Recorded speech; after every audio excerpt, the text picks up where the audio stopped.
سحر منز د ټولو نه اوله فایده غدا د زما عزتمند ورونو چې زمونږ او تاسو د عبادتونو مطلب غدا دی د الله د رضا نه رستو چې موږ جنت والا جوړ شو کنه او د جهنم د عذاب نه بچ شو. او د نبی سلام فرمایي چې هغه سړی سره د الله لوز د الله وعده ده چې کم سړی د سحر د منځ پابندي کوي دا به الله جنت ته بوزي او د جهنم د اور نه بچ کوي. مسلم شریف کی روایت د نبی علیہ السلام فرمائی لن یلج النار احد صلى قبل طلوع الشمس وقبل غروبها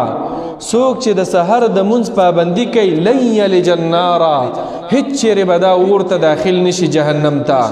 د جهنم اور په دې سړي باندې حرام دی چې د ایمان او د توحید د عقیدې نه رستو د سحر د منځ پابندي کوي. دا خبرې زما نه دی او نه د مولا دی نه د مفتی صاحب دی نه د عالم صاحب نه د یو سکالر صاحب دی بلکې دا خبرې د سردار دو کونین امام الانبیاء سید الاولین والآخرین چراغ نبوت شمع رسالت محمد رسول الله صلی الله علیه وسلم خبرې دی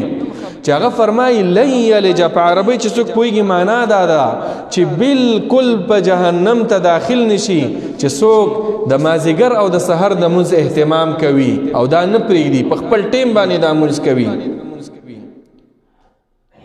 بلکې نبی علیہ الصلوۃ والسلام داوم فرمایي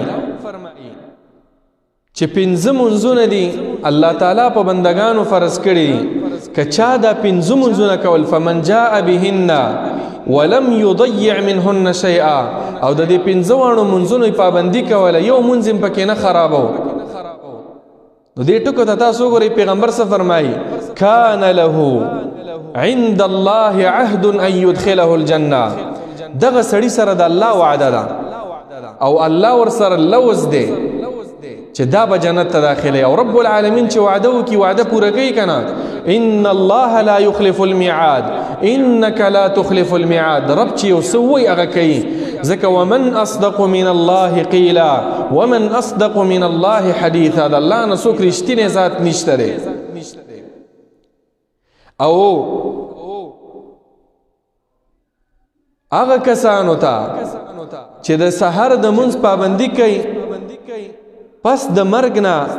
چې دوباره ژوند د قیامت الله ورته یو خاص رڼا په د آخرت کې ورکوي. هغه رڼا د څه شي ده